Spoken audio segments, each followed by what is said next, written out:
Alright, well good afternoon everyone and welcome back to the Australian Reptile Park. We know you're all staying safe at home and we hope today you are going to enjoy yet another Elvis feed. It is Wednesday and we are feeding Elvis every single Wednesday just for you guys at home at the moment.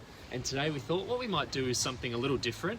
Zac's going to feed Elvis for you once inside the yard, but then we're actually going to get our two new guys that just started a couple of months ago to, there they are, ready and waiting. They're going to have a go at feeding Elvis over the fence. Now these guys are by no means rookies. They've both worked with crocodilians before, quite experienced, but haven't worked too much with Elvis just yet. And he is of course an incredible animal. He's just making his way over to the far side at the moment. And what Zac's going to do is bring him around one more time to our side, and then we will feed him back where he is right now. But we're going to get Elvis to swim around a little bit for you to start with. Now, whilst he is doing that, I'm going to tell you a little bit about the saltwater crocodile. That is the species that Elvis is, and there's quite a number of crocodilians found throughout the world. There's about 27 or so species, and they range from the very small dwarf crocs and the small caiman as well, dwarf caiman, all the way up to this species. The saltwater crocodile is the world's largest living crocodilian, and a really large male could get maybe 6 meters in length and weigh anywhere up to 1,000 kilos. Now that is truly an enormous animal. Elvis, he's big, he's not quite that large though. He's about 4.6 meters, maybe give or take a little bit. We can't get an accurate measurement on him overly easily. And he maybe weighs 500 kilos. So he is a big animal. He probably isn't going to get much larger than he is at the moment, simply because he does not need to. He is the big dominant animal in his environment, and that is this pond right here. Now, if we look at the pond, you'll notice it looks a little different to what it typically does. Usually we like to keep Elvis in beautiful crystal clear water, and that's one for our visitors so they can see him nice and clearly, but also for safety for us. We like to see what Elvis is up to, even when he's under the water. But unfortunately, we got absolutely lashed with rain yesterday here at the park, and of course the rain and the leaves and the sticks, it turns the water a little bit brown, all the tannins. So yeah, visibility isn't quite what it normally is, but we can still, basically roughly see where he is, and that should be enough for Zac to do a nice safe feed. But we'll see, time will tell. Zac's going to take him back around the other side, and you'll notice when he does, he's going to talk to Elvis a little bit, communicate. Elvis can certainly hear him talking, and me at the moment. And then he's going to tap his stick just at the edge of the water, and that will basically tell Elvis that it's time to move. There's some vibrations happening in the water. He can certainly feel those, and he will make his way around to the other side for that first bit of food. Can you talk about why we have to swim around both sides before we feed? Yeah, for sure. So crocodilians, they're a creature of habit and routine. So out in the wild, Elvis might be sitting in a particular one spot for 2-3 weeks, waiting for that perfect opportunity to grab that kangaroo that's been coming down at that same spot day after day. So they're very patient, and they're very much, routine animals. So we just like to break up his routine a bit. We don't want to feed him in the same spot every single day, because he'll just, pick up on that very easily, and he'll use that to his advantage and could, quite easily kill one of us. So we like to mix it around, and that way he's not falling into any habits. All right, you can see some more tapping there. I've got the camera now in my hand, so I'll be able to get you in nice and close. And as you can see, Elvis is coming around the edge of the pond there. Zac's tapping, and Elvis should really hone straight in on where Zac is.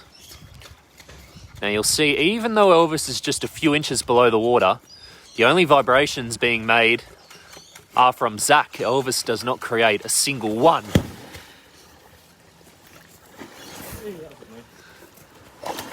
All right. That was a good hit. I don't know what Elvis is going to do here. He could come forward. He's pretty close to this water here.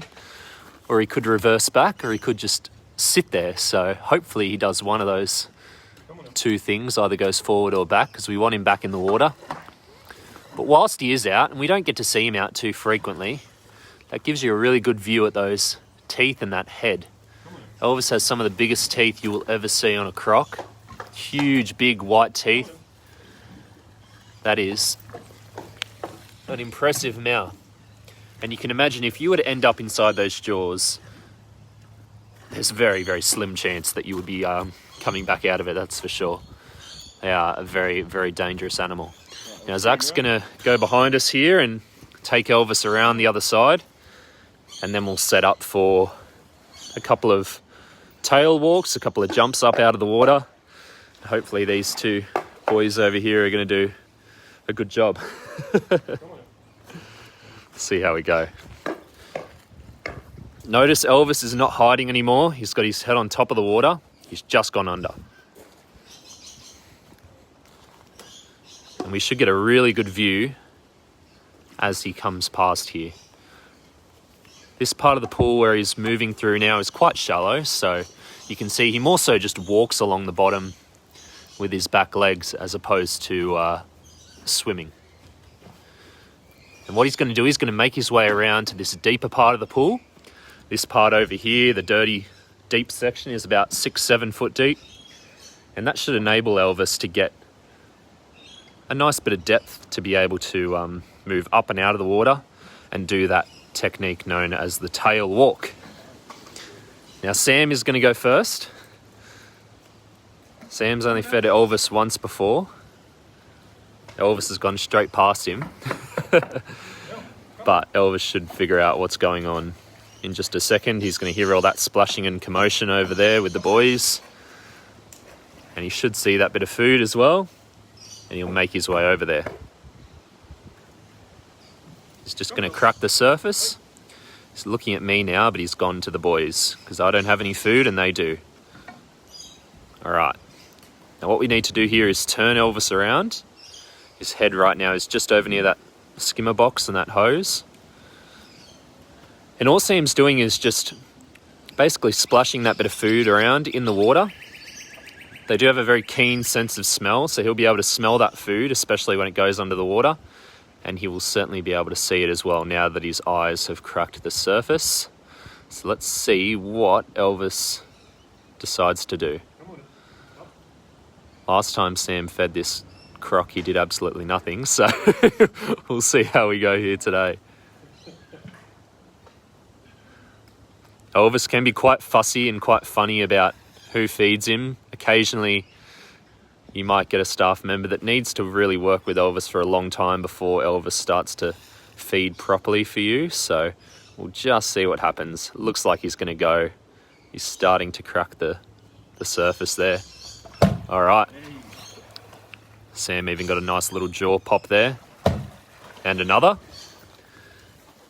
You hear that hollow crack sound? There we go. That's 3,500 pounds per square inch closing jaw pressure coming together. It's a hell of a sound. And very, very intimidating, of course, especially when you're standing this close to one. Now we might back up a little bit while he's not focused on any food. Zac's quickly retying the second piece, and now we've got young Jake there. And we're going to go for round two. He shouldn't take too long now. He knows what the go is. There we go. Oh, that was a good one. All right, you can give it to him now, Jake. Oh. You guys are getting value for money today. Oh, out a bit further, Jake.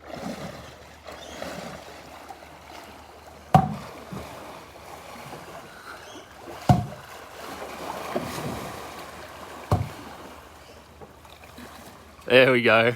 Oh. There we go. Well, that was some enrichment, that's for sure. Elvis was having a great old time there, splashing around. Whilst it does look like we pull the food away from him a little bit and get him to jump around a bit, really what it's about is making Elvis move a bit for his food. Of course, in the wild, they're not catching their food every single time just on the first crack, so we kind of like to replicate that a little bit here in captivity as well. Keeps things interesting for Elvis and also us. Let's see if he's going to come into the edge here a little bit. Here he comes. Again, as soon as he goes under the water, just disappears. And there he is. He's popped up. You gonna come out, mate? Say hello. All right, that's far enough. You can just sit there, thank you. And I think I'm gonna answer some questions. So I'm gonna palm this phone off.